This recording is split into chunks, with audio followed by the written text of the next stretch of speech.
This is exactly what happens when you decide to trash talk the Dallas Mavericks superstar Luka Doncic. We'll start off with the time that Doncic took his trash talk beyond the players on the floor and over to a coaching staff. Luka was going up against the Detroit Pistons, and he dropped a ridiculous 53 points while hitting 17 out of his 24 shots from the field, including 5 of his 11 three-pointers on top of that. Now, apparently, this performance wouldn't have even been kickstarted if it weren't for somebody on the Pistons bench chirping in his ear. It turns out assistant coach Jerome Allen started going at him, to which Luka had this to say after the game. Their assistant coach, he started chirping in the first quarter, so they didn't like when I chirped back. Now they said play basketball. Now, Luka also did carry his trash talk to players on the Pistons roster too, even telling a second-year forward, "Who are you?" when they attempted to separate him during a scuffle. The 53-point outburst helped Luka tie Dirk Nowitzki for the second highest scoring performance in Dallas Mavericks history. And it always seems like those little exchanges are more than enough to get Luka going. I think it's safe to say he takes these things kind of personally. And this next trash-talking moment came when he went up against the Phoenix Suns. Luka had clearly become the face of the Mavs by this time, and they were going into a pivotal postseason series against the Phoenix Suns, led by Chris Paul and Devin Booker. In the first 2 games of the series, Phoenix handled their business, and throughout those games, they trashed on Luka and the rest of the Dallas roster. It definitely seemed like they were going to take this series quickly, but they made the wrong business decision to give Luka a little something extra to play for. During an interview after the second game, they were questioned about containing Doncic, and immediately Booker and Paul looked over and kind of smiled at one another before giving a half-hearted answer. Especially late in the game when he's logged heavy minutes like that. After that little exchange, Luka led Dallas to 2 straight wins to force a Game 5, which then resulted in Booker mocking Luka again during a game by saying he was doing the Luka special.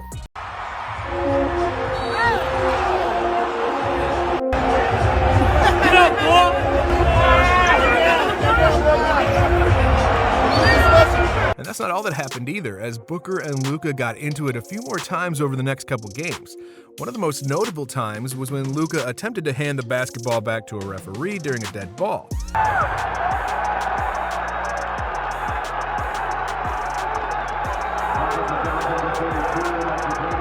You could tell Doncic was immediately frustrated by the action, was even caught saying, "Come on, man, pussy ass."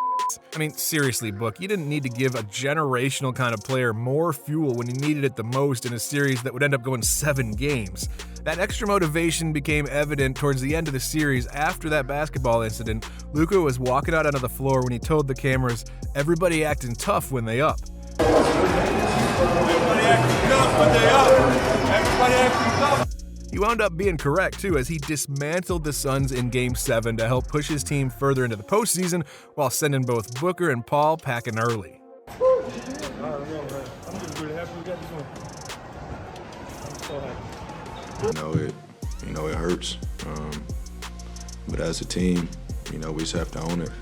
And speaking of sending people packing, that's exactly what Luka wanted to make Rudy Gobert do after this little trash-talking incident. With just a few seconds left in the first half, Luka took Gobert in an isolation play to try and extend the Mavs' 11-point lead. He put some good moves on him and was looking for a foul on the mid-range jumper, but the officials didn't think it would warrant free throws. Luka wound up missing the shot after solid defense from Gobert, and he immediately started talking to the refs about what they saw and how he felt he was fouled. Now, instead of just taking his win and going back to the locker room, Rudy caught the rebound and tossed it at Doncic before trying to walk back towards his bench. As you can expect, Luka was not a fan of getting the ball tossed towards him, so he threw it right back at Gobert before walking up to him and tried to exchange some words. The rest of the Utah Jazz roster quickly came to Rudy's aid and started mouthing right back at Doncic for retaliating against their teammate, and from that point forward, Luka was just on another level. He consistently tried to take his offense right at Gobert, doing everything he could to get him in ISO situations just to make him look silly. Luka even had a play later in the game where he threw an alley-oop right over the head of Gobert before bumping into him and flopping backwards onto the floor to go after Rudy. The second he was helped back to his feet, he was pointing at Gobert to get him ejected or hit with a technical foul. The refs did end up having to review the play for a possible hostile act, so regardless, Doncic definitely made sure to get his revenge in a Dallas victory. The fourth quarter was just dominated by Luka and the Mavs, and they made sure to shut down the talk and disrespect that he had to hear throughout the early stages of that game. And in this next one, the Boston Celtics weren't too happy with the way the early stages of this game were going against Luka Doncic a few years ago. The Celtics had Kyrie Irving on the roster at that time, and there was an expectation that they should be playing championship-level basketball. However, the then 19-year-old Luka Doncic came in and started absolutely cooking their roster. Eventually, Boston started to grow frustrated that everything was looking so easy for Luka on the offensive end of the floor, and that frustration boiled over. Fellow youngster Jaylen Brown watched Luka work his way to another easy basket, this time dishing out a beautiful feed to DeAndre Jordan underneath the rim for 2 quick points. As Luka started heading back down the court to play defense, Brown lingered by him and gave him a quick chest bump. Luka didn't see him there though until the impact was made, and so he fell down, holding onto what seemed to be his tailbone at the time. He genuinely felt like Brown was hit with a tee before Luka even hit the floor, but that didn't stop the two from going face-to-face with one another at center court when Luka got back up to his feet. The two players needed about 5 teammates in between them in order to get them away from one another, though you could still catch Doncic yelling at Brown, "Don't do that," in the calmest way possible too. Brown and the Celtics probably didn't think much of it at the time, but this was the reason the game shifted further into Dallas's favor. Luka led this offense to a big second half, scoring buckets at will against this Boston squad. He was putting up jumpers, attacking the basket, finding open shooters, throwing alley-oops up to his teammates. Literally everything was working out for him. Dallas went on a big run late in the second half, and it eventually turned into a Mavs victory by 9 points. Now, had Brown not bumped into Luka and started trash-talking with him to get that fire started, maybe the Celtics would have had a different second half. But he gets teed up. We got a tee here. Be something right here. And a similar thing can be said about the Golden State Warriors in our next clip. Luka and the Mavs knew they already had the upper hand at the start of this game because they were playing a Golden State team without Steph Curry and Klay Thompson, so it could have been easy for them to simply overlook their opponents. But Doncic made sure that did not happen, and he ripped off a quick 31 points to let the Warriors know he meant business. He was ripping Golden State apart so much that center Marquise Chris wanted to give his team a spark by knocking the youngster down a peg late in the second half. Doncic was driving towards the rim with a head full of steam when Chris came flying into frame to swat the ball away. And while he was blocking him, you could hear Chris yell, "Give me that shit."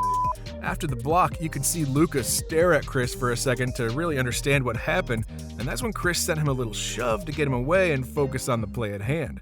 After that, they exchanged a few little shoves and checks as they fought for a rebound in that possession, and then it got a little more violent when Chris shoved Luka into the front row of the stands after they were battling for a loose ball. Luka got up mad, and he charged at him while telling him to simply play ball. Teammates and officials stepped in to separate him, but the damage was already done. Luka had already cooked Golden State, and he capped that game off with a win, while Chris never really found a groove in that game, or I guess throughout his time with the Warriors. Pretty sure you can say Doncic got the last laugh here as well. Good, Marquise Chris and Doncic like 10 feet just now. But let's be honest, Doncic usually does get the last laugh in these situations. Just ask Mo Wagner and the Orlando Magic. With just 9 minutes remaining in this game, the Mavs were already up by 23 points.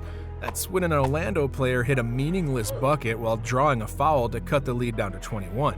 Right after the whistle was called, Wagner made sure to walk up right to Luka on the floor and scream, "And one!" Just like anybody else might do when a guy gets up in their face screaming, Doncic made sure to walk over to him again and had to get held back by multiple teammates while Wagner turned his back on him and walked away. Later, when the cameras followed Luka, he was heard yelling at Wagner still, "You mad, huh? You mad, p***? Who the f*** are you?" He also made a fake laughing gesture and pretended to wipe the tears away from his eyes during the confrontation that occurred across the floor between these two. Funny enough, these teams met up again 15 days later, and it seemed like Luka kept the receipts. He took Wagner one-on-one right away and absolutely torched him. And instantly after the shot went in, he had some words for the Magic bench and some words for Wagner himself in particular. He said, "He's way too small. That man can't play." Oh, and we also can't forget about when Luka saw Jalen Brunson drill a 3 in Wagner's face later, yelling, "In your face, you're f***ing trash."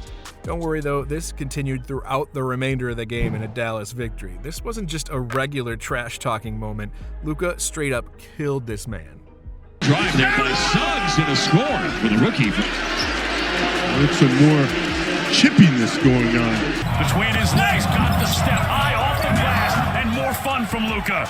Oh, yeah. Luka, kick it. Now, hopefully all these players learned that trash-talking Luka is just never a good idea. Kind of like trying to block Giannis when he's driving to the basket. Some of these players in this video did not get that memo, so make sure to watch 20 times Giannis Antetokounmpo shocked the world right now.